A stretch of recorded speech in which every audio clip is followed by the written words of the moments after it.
Olá, seja você muito bem-vindo a mais um Palavra Aberta aqui na TV Câmara. Em tempo de discussões mundiais sobre mudanças climáticas e de escassez de recursos hídricos, a Câmara deu um passo para incluir a sustentabilidade ambiental, a drenagem urbana, o gerenciamento de recursos hídricos e o saneamento ambiental entre as diretrizes a serem observadas pela lei que rege o Sistema Nacional de Habitação de Interesse Social. Eu sou William França e é sobre essas alterações nessa lei que eu converso agora com o relator do projeto na Comissão de Desenvolvimento Urbano, deputado Gustavo Fruit, que representa o estado do Paraná pelo PDT. Deputado, seja muito bem-vindo ao Palavra Aberta. Muito obrigado, William. Tudo bem. Deputado, essa questão que o senhor relatou, desse projeto que o senhor relatou, ele trata dessas mudanças nessa lei de sustentabilidade de que regem o Sistema Nacional de Interesse Social. Antes, havia só itens como sustentabilidade econômica, financeira e social. Qual a importância de agregar esses temas ambientais nessa lei maior? Primeiro, a coincidência da comissão aprovar, sem ter programado para isso, justamente na semana que começou a COP27 no Egito.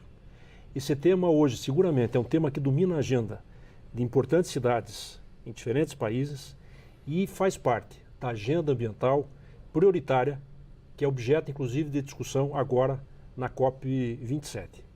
O projeto, ele destaca um histórico recente que o Brasil vem passando também. Primeiro, de empoderar cada vez mais as cidades no enfrentamento de questões ambientais.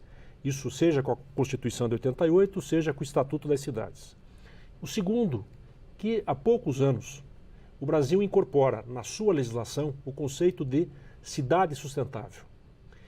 Esses dois movimentos, e com o processo principalmente de conscientização, levam a uma tendência de regulamentar e de adequar a legislação existente, principalmente os grandes marcos regulatórios, a este conceito. A origem do projeto decorre não só dessa mudança constitucional e do Estatuto das Cidades, mas ele tem origem em 2015, apresentado pelo então deputado Rodrigo Garcia, coincidentemente hoje governador do estado de São Paulo, após uma das maiores secas registradas no sudeste brasileiro. A este projeto outros foram incorporados e, regra geral, quando o Brasil ou alguma região do país sofre uma grande seca ou sofre grandes enchentes que geram um drama e efeitos sociais e econômicos de toda a dimensão, outros projetos são apresentados e acabaram sendo incorporados. Então, fundamentalmente, o que trata esse projeto, muito focado na área habitacional. Ele estabelece que a partir de agora, ou seja, quando for efetivamente sancionado e entrar em vigor, todos os projetos vinculados ao Sistema Nacional de Habitação de Interesse Social, que foi o antigo Minha Casa Minha Vida, Casa Verde e Amarela, e a expectativa agora é que haja uma retomada de investimentos nesta área, considerem o conceito de sustentabilidade, além daqueles três itens que você mencionou, que é o econômico, o financeiro e o social, a questão ambiental. E o que é a questão ambiental? E claro que isso gera reação. São duas dimensões. Regra geral, muitas pessoas que são relocadas de áreas impróprias é justamente em função da inadequação daquelas áreas para habitação. Tem que ser preservadas e não utilizadas por questões ambientais. Aquelas pessoas que moram em áreas de risco, em morros, em áreas sujeitas a enchentes. Principalmente. É uma tragédia que nós vemos quase com frequência no Brasil de desastres. Escrita, né? Todo ano acontece, né? Isso aí. E o segundo é que os programas habitacionais sigam também esses critérios. Ou seja, na hora de se fazer um novo investimento, pode parecer até óbvio dizer isso hoje, mas que esteja de acordo com os planos de drenagem, saneamento ambiental, preservação, conservação, sob pena de continuar alimentando este erro. Pois é, eu vi aqui que o projeto que o senhor relatou trata que devem ser previstos recursos e esses recursos serão prioritários dentro dessas regras de distribuição no programa para aqueles projetos que cuidam de implantação de sistemas autônomos de captação de águas pluviais, reuso de águas, aquecedores solares, entre outros sistemas de conservação ambiental. É isso mesmo? São práticas que já vêm sendo adotadas, mas tem que ser adotada também como política pública. Então o projeto mexe em três marcos. No Sistema Nacional de Habitação de Interesse Social, no Fundo Nacional de Habitação de Interesse Social e na Lei Nacional de Recursos Hídricos. A Lei das Águas, né? A Lei das Águas. A ideia do fundo é justamente priorizar, ou vai chegar o momento que será obrigatório, que os projetos de habitação de interesse social estejam de acordo com essas exigências. E são investimentos que têm demonstrado resultado efetivo.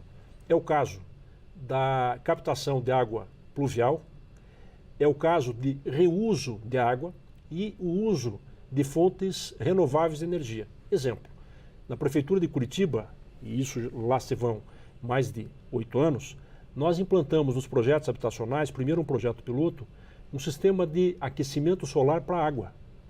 Isso aumenta muito pouco o custo de implantação do projeto, porém, em um ano, há um ganho, porque o custo ou o gasto com a tarifa de energia cai isso pelo menos 40%. Habitações populares, em né? habitações populares. E a ideia é cada vez mais ampliar isso para outras áreas. Mas além de exigir, tendo como princípio a preservação ambiental, enfrentamento dos riscos climáticos, e os dados são taxativos, sempre haverá quem negue a ciência, isso a gente não vê só com o clima, mas também vai determinar que os órgãos públicos, seja administração federal, estadual e municipal, também passem os seus empreendimentos a adotar a mesma prática a ser exigida dos projetos de habitação. Daí vem um questionamento. Isso terá um custo maior num curto prazo? Sim. Mas essa esse é a custo, principal crítica, né? Isso. Mas esse custo, ele é absorvido, pode ser dimensionado, planejado, tem um processo de implantação, porém o ganho de médio e longo prazo é imensurável. Muito bem. Deputado, eu trouxe aqui alguns dados. O Unicef, o Fundo das Nações Unidas que cuida das crianças, trouxe alguns números sobre a realidade brasileira, bastante novos. Segundo o Unicef, 40 milhões de meninos e meninas no Brasil já estão expostos a mais de um risco climático ou ambiental. Alguns exemplos. 13 milhões de meninos e meninas estão sob riscos de ondas de calor. Outros 8 milhões podem sofrer com a falta de água. E mais de 7 milhões com enchentes de rios. É para atacar esse tipo de diagnóstico, de problema, que essa regra pode colaborar e deve trabalhar para mudar essa realidade? Sim, e é um conjunto de ações, mas com o mesmo objetivo.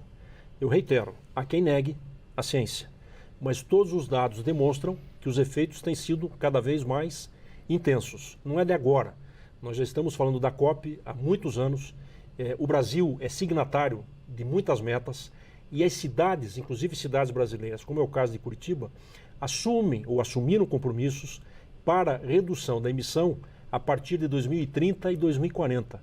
Isso tem que ser efetivado, sob risco de aumentar esses indicadores, principalmente em momentos de crise, seja de grande seca ou de grandes enchentes. E são questões, às vezes, muito pontuais. O planejamento urbano, por mais eficiente que seja, ele não consegue prever toda a dinâmica de ocupação. Tanto que nós temos cidades hoje consolidadas, mas uma parte expressiva daquela cidade está ilegal diante da legislação urbanística. Pode haver excesso burocrático? Pode. Mas o problema é que muitas dessas ocupações, e eu entendo, é um problema de crise, estão em áreas absolutamente impróprias. Um exemplo que eu aprendi muito quando passei pela prefeitura. Quando a gente fala no leito do rio, por que se defende, isso está no Código Florestal, a preservação de margens? De 30 metros, mais ou menos, não é isso? Porque isso é para antecipar e prevenir a ocupação dessas áreas em momentos de enchente de grande velocidade e grande intensidade de águas. Então, é claro que se houver algum tipo de ocupação nessas áreas, o risco é inevitável. É tragédia anunciada, só não se sabe o tempo.